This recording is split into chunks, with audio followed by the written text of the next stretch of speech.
दोस्तों कैसे हैं आप लोग। आशा करता हूँ ठीक ही होंगे। आज हम लौटे हैं कुछ ऐसे प्रोडक्शन कंपनी के साथ जो आपको जरूर चौंका देगी। आप सभी को पटाखे काफी पसंद होंगे और आप में से कई सारे लोग उन्हें दिवाली में उड़ाते भी होंगे। पर क्या आपको पता है कि आखिर उन्हें बनाया कैसे जाता है? यदि नहीं तो अपनी सीट टाइट करके बैठिए, क्योंकि आज हम आपको दिखाएंगे कि आखिर वो बनते कैसे हैं। दोस्तों वीडियो अच्छा लगे तो इस वीडियो को लाइक कर दो, चैनल को सब्सक्राइब कर दो और बाजू वाले बेल आइकन पर क्लिक करके ऑल का ऑप्शन सिलेक्ट कर लो। प्लीज सब्सक्राइब करना मत भूलना। नंबर 1 पर है फुलझड़ी।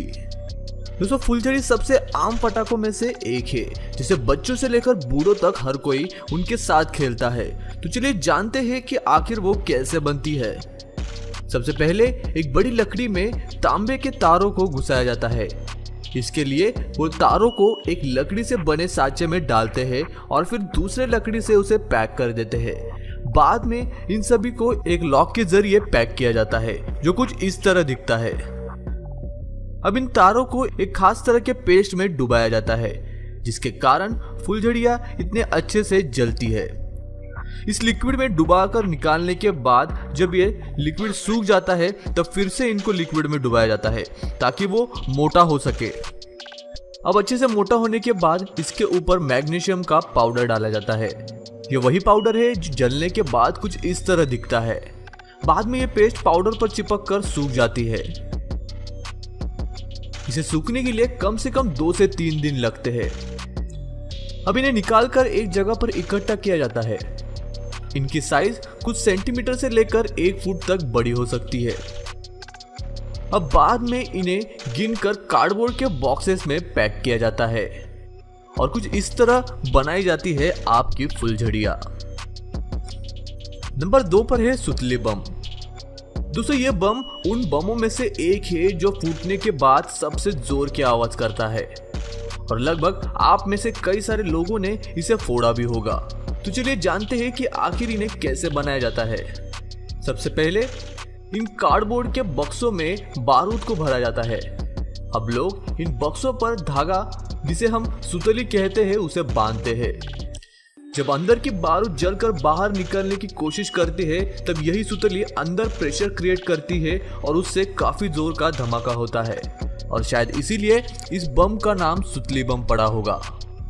सुतली बांधने के बाद इन्हें कुछ समय के लिए सूखने के लिए रखा जाता है। अब इन पर हरा कलर डाला जाता है और इन्हें अच्छे से मिक्स किया जाता है। ये कलर कुछ ही घंटों में सूख जाता है। अब इन बम को वापस अंदर लाया जाता है और एक सुई के मदद से इनमें होल गिराए जाते हैं। अब इस होल में धागे या फ्यूज को अंदर घुसाया जाता है, जो जलकर बॉम्ब को फोड़ने में मदद करता है। अब उसके ऊपर लेबल लगाया जाता है जो उस फ्यूज को पकड़े रखता है। अब उसे बक्सों में पैक किया जाता है और बेचने के लिए भेज दिया जाता है। नंबर 3 पर है लाल फटाके। दोस्तों ये लाल फटाके काफी आम होते हैं। ये कम पावर से ज्यादा पावर तक हर एक रेंज में मिलते हैं। ये काफी महंगे भी नहीं होते। तो चलिए जानते हैं कि आखिर ये कैसे बनते हैं। सबसे पहले लाल कलर के पेपर को इस कटर मशीन में डाला जाता है। यह मशीन इस पेपर को गोल रोल्स में कन्वर्ट कर देता है। ये रोल 1 फुट तक लंबे होते हैं। अब इन रोल्स को पैक करके रख दिया जाता है। अब इन रोल्स को एक प्लेटफॉर्म पर अलाइन किया जाता है और कटर की मदद से फिर इन ट्यूब्स को छोटे छोटे हिस्सों में काटा जाता है। इन छोटे हिस्सों को फिर एक चौकोनी प्लाईवुड में पैक किया जाता है। अब फिर इन्हें इस फिलिंग मशीन में डाला जाता है, जो इन गोल कार्डबोर्ड के एंड्स को सॉफ्ट कर देता है। अब इन्हें एक मेटल स्ट्रिप से पैक किया जाता है। ये लाल या पिंक या हरे कलर में बनते हैं। इसी तरह जो ज्यादा बड़े और पावरफुल बम होते हैं उन्हें बनाने के लिए कई सारे न्यूज़पेपर को एक साथ रोल किया जाता है, जो और ज्यादा प्रेशर क्रिएट करता है। इनके भी रोल्स बनने के बाद इन्हें भी छोटे हिस्सों में काट कर इनकी फाइलिंग की जाती है। अब इन सबको एक जगह पे पैक करके रोल बनाकर रखा जाता है। अब इन्हें एक बड़े सेट से छोटे 2 सेट में कन्वर्ट किया जाता है। भारत में ये सारी प्रोसेस हाथों से की जाती है, जिसमें कटिंग से लेकर पेपर रोलिंग भी हाथों से ही की जाती है। बाद में इन रोल्स के ऊपर टिश्यू पेपर चढ़ाया जाता है। अब इन रोल्स के दूसरे बाजू से मिट्टी लगाई जाती है। इसी मिट्टी के कारण इसके अंदर की बारूद या गन पाउडर बाहर नहीं निकलती। अब लोग पहले गिराए हुए टिश्यू पेपर में होल गिराते हैं। अब धागों को बारूद के पेस्ट में डुबाकर सुखाया जाता है, जो किसी फ्यूज का काम करता है। अब इन फ्यूज को छोटे हिस्सों में काटा जाता है। इन रोल्स में फिर गन पाउडर भरी जाती है। ये गन पाउडर डिसाइड करती है कि आखिर धमाका छोटा होगा या फिर बड़ा। अब इन फ्यूज को लिक्विड या पेस्ट के तौर पर बनाए हुए गन पाउडर में डुबाकर इन पटाखों के ऊपर लगाया जाता है। अब एक व्यक्ति इन पटाखों को उस मेटल स्ट्रिप से बाहर निकालता है। अब लोग एक एक करके अपने हाथों से इनकी लड़े बनाते हैं। अब सबसे आखिर में इन्हें छोटे छोटे पार्ट्स में पैक किया जाता है या फिर इनके बड़े बड़े वाले रोल्स बनाए जाते हैं। नंबर 4 पर है रॉकेट। दोस्तों, बिना आसमान को चमकाए हर एक फंक्शन तो अधूरा ही रह जाएगा, जैसे कि रॉकेट के बिना दिवाली और न्यू ईयर। तो चलिए जानते हैं कि आखिर आसमान को चमकाने वाले ये रॉकेट आखिर बनाए कैसे जाते हैं। सबसे पहले बड़े बड़े कार्डबोर्ड्स के शीट्स को गोल आकार में काटा जाता है। अब जाड़े वाले कार्डबोर्ड्स को रोल किया जाता है और उनकी ट्यूब्स बनाई जाती है। अब उन सबको एक प्लेटफॉर्म पर रखकर चिपकाया जाता है। अब उन ट्यूब्स को एक रस्सी से बांधा जाता है। बांधने के बाद अब उसमें स्टिक्स लगाई जाती है। स्टिक्स लगने के बाद अब उस पर मिट्टी डाली जाती है और अब एक प्रेसिंग मशीन के जरिए इस मिट्टी और स्टिक को पैक या सील किया जाता है। अब इस रोल में होल गिराए जाते हैं। होल्स गिरने के बाद अब उसमें फ्यूज डाली जाती है। सब फ्यूज लगने के बाद अब इनको 30 से 40 के सेट में अलाइन किया जाता है। अब इन सब में ऊपर से गन पाउडर डाली जाती है। अब पहले कटे हुए कार्डबोर्ड्स को इसमें डाला जाता है। अब इनके ऊपर फिर से बारूद डाली जाती है, जिसे हम डबल शॉट कहते हैं। एक रॉकेट को पावर देकर उड़ाने के लिए और दूसरा ऊपर फूटने के लिए। अब उन्हें पैक किया जाता है और बेचने के लिए भेज दिया जाता है। दोस्तों, आपने कौन कौन से पटाखे फोड़े हैं ये हमें कमेंट करके जरूर बताइएगा। नंबर 5 पर है चुंबक।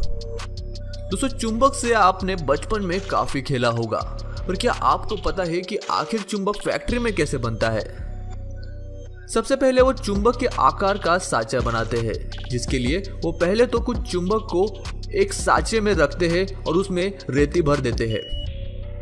अब उसे बाहर निकाला जाता है और एक्स्ट्रा रेती को साफ किया जाता है।